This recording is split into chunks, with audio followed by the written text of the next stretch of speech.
So if you're someone that needs housing immediately, Section 8 may be available in your area. I'm going to keep you guys posted. You guys love my Section 8 videos, so I'm going to do more of them, keeping you guys updated on what's going on in the news with Congress and Trump. But as of today, Trump and Congress are showing some love. They have given an extra $4 billion to house people with Section 8. And in Los Angeles, they have had a meeting downtown at City Hall for all buildings and all landlords to accommodate people with Section 8 vouchers, even in my building. So, what made me do more research is I used to be somebody on Section 8 housing, and I get affordablehousingonline.com emails still. Here's some right here. I still get those emails. So I had to put a work order in my building because my microwave went out and I had some other little knickknacks that needed to be fixed. In my building, downtown LA, they come right away. You know, I never have any problems with them coming to fix anything. Anyway, I'm talking to the maintenance guy, and he was like, yeah, they had a big city hall meeting downtown, and they've been talking about it and they got everybody on board. They're fixing up the building to accommodate Section 8. Now, if you don't know a lot about Section 8, they do have stipulations in buildings. They have to come out and do inspections on buildings and everything before they are approved funding. I'll do that in another video. But right now, I want to share with you guys if you need housing in your area, it could be available. And also, you need to know that you do have to qualify for Section 8. They do have income restrictions. Also, I found out that they have given money away for Section 202, 202. That's for low income seniors. Money is available for you guys. I will be keeping you posted. Make sure you guys give me a like and subscribe to the channel. And starting tomorrow, I will be doing every state because everybody don't have access to a computer. So I'll be doing every state. But if you don't have access to apply, you always go in person. I would go in person if it was me. I'm going in person to apply. And only thing when I was on Section 8, only thing you had to do was go down there and fill out a pre-intake like application. Now, once they call you for I go into another video about that, all the stuff that you have to bring to a Section 8 interview.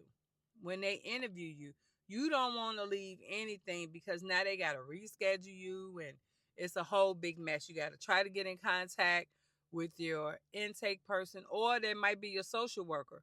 So that's another video. I want to get into all the money that Congress and Trump has given to housing for housing, and they should. Section 811 program, which is for people with disabilities, they have given money to, ensuring that they have affordable place to live. I'm so glad. Now I know for a fact somebody that has been on Section 8. I got my associate's degree being on Section 8. We've had government shutdowns and everything, but Section 8 still prevail. I ain't never had to. My landlord never had to say, "Hey, you got to come pay your rent because we having a shutdown," or C-19 or anything that happens. Section 8 still prevails. So if you're somebody that needs that program, I would encourage you to apply. But look, don't go lying and trying to scheme. Honest about it, because if you're not honest and they find out that you're lying, we'll have to pay that money back and you can do some jail time. I got a video on here that I just did that's doing very well, and I'm gonna have more videos about people that's trying to scam because there's no way around, honey. I told you guys that quote in that video. Don't think you missed it because you didn't. So just keep working towards it. I got to work towards mine. Everybody got to work towards everything. Ain't nobody giving nothing, especially the people that look like me. I wasn't giving nothing growing up. So we have to work for everything, guys. Just work for what you're going to get. You don't have to stay on Section 8 long term. If you need to, that's your business. Don't tell me because I don't want to know. I know it didn't work out for me because I didn't like feeling like I was being extorted and exploited, and it was just, maybe it was the caseworker that I had because She just wasn't a friendly person. You know, she looked out for who she wanted to look out for because of some of the emails she sent me. I'm like, who's she talking about? What's she talking about? So, you know, people play games all the time. They'll get theirs. We ain't got to worry about them. We just got to do what we need to do for us right now. You know, try to do things temporary and do stuff as you need to. That's all I'm saying, as you need to. If you need to stay on there because you need a leg up, a hand up, try to save all the money that you can while you on that program. Try to get your degree while you on that program. Try to better your life while you're on that program. Because even though they're giving money to it now, that does not mean it's going to be there forever. So always prepare yourself and always prepare your family. Let me know in the comment section if you're somebody that's going to apply for the housing, if you have been on Section 8 before, if you're a disability and you're going to apply, if you're a senior, you're going to apply. All these funds are available. So Congress passed and Donald Trump signed a long-term bill funding HUD programs to extend funding for the federal government through September 2026. Overall, this bill will cut $13 billion in domestic spending from the previous fiscal year, while also proposing funding adjusting for some federal programs, including an additional $6 billion in defense spending and an additional $4.6 billion for some key HUD programs. They know people need housing. They know housing is high. They know we got homeless people after homeless people from everywhere in California on the streets right now. Homeless people, and it's not even that. When people have Section 8, I can witness to it. People don't even want to rent to you. That's why I'm glad I found out about this information and did some research on it to share with you guys, because in the Los Angeles, when I applied for the building I'm in, I've been here. This will be my 4th year in July. It'll be 4 years I've been in this building. They got stipulations on your credit. They got stipulations on your income. You had to make over $100,000 to stay in the building when I first applied. So now they have to accommodate a small percentage of people in these buildings downtown LA and everywhere else. Because I'm sure if they do it in Los Angeles, they're doing it everywhere else. Everybody got to be on board. You cannot discriminate against people with Section 8. If you guys are discriminated against, make sure you read your information. Make sure you get in contact with your case manager, because some of these people are just people, okay? They go off their own little BS when it comes to skin color and everything, discrimination. Let's get them together, because you can't discriminate, okay? People are trying to help other people out. They need to help everybody out. Everything needs to be equal across the line. Don't be trying to discriminate against me because how I look and you get somebody else something. Got a lot of that going on. That's been going on forever. We just got to stop it. Say something about it. And those people, it's not the building or the program, is those people with their own individual feelings. And people need to get their feelings out of housing. That has nothing to do with it. Everybody need housing. Everybody need housing. So they are giving away $32.14 billion for renewed contracts with landlords. So landlords and new tenant-based rental assistance programs and new landlords. So everybody got to be on board. People have to be housed. $3.6 billion increase from the previous fiscal year. The increase is not sufficient to cover the needed cost of voucher renewals and is projected to result in an estimate of 32,000 new vouchers, $16.81 billion in HUD project-based rental assistance.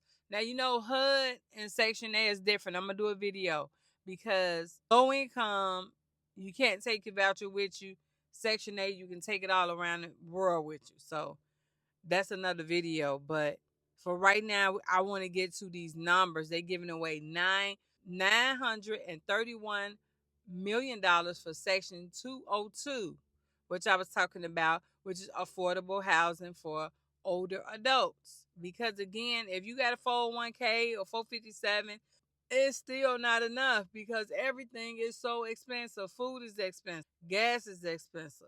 You can never get enough. Even seniors, when they retire, they still don't have enough. Everybody trying to get money because it's just not enough until they get this stuff, get everything together. And it's going to take time. This is not something that's going to happen overnight. Until everything is is not inflated anymore, everybody need help. $256 million for Section 811, an increase from $48 million from the previous fiscal year. Section 811 provides affordable and accessible home housing and supportive service to help people with disabilities that live in our communities. Rather than institutionalizing them, they can live in our communities as well. Rather than calling for additional funding for HUD assistance, the HUD secretary authorized to repurchase $100 million from other accounts to cover renewals. These funds have been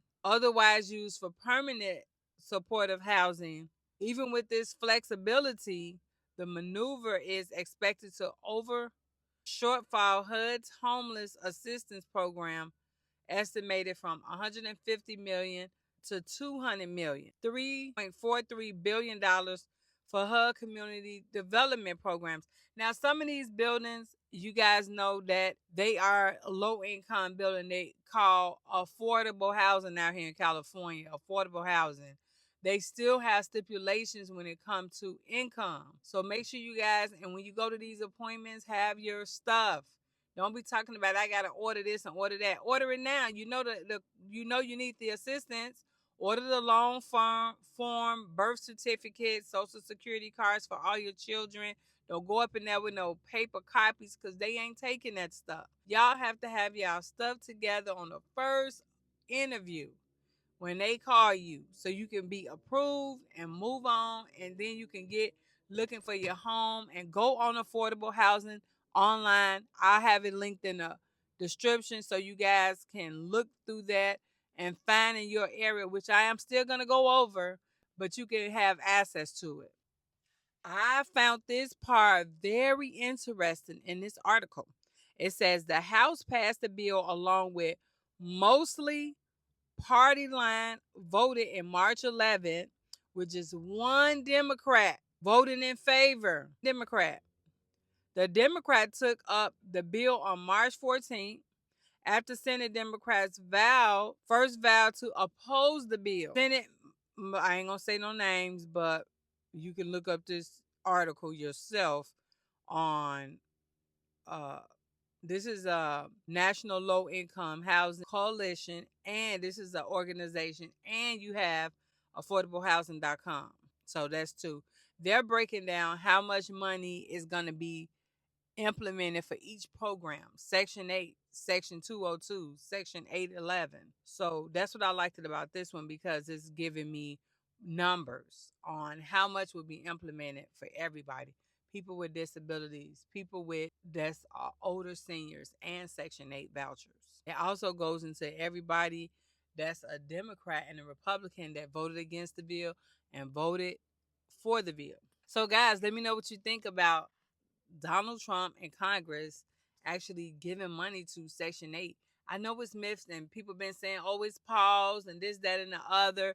They're cutting it off. But they have come to an agreement because they don't want to have a shutdown that people need housing. You can't just, you got to have some good with the bad, okay? People need housing. So they had to come to an agreement and say, look, we got to do something about this housing and homeless crisis because it is. It's here now. So, and it's been. So, what do you guys think about the Section 8 raise for low income homes? Comment. Let's get it started in the comment section, and I'll see you in the next video.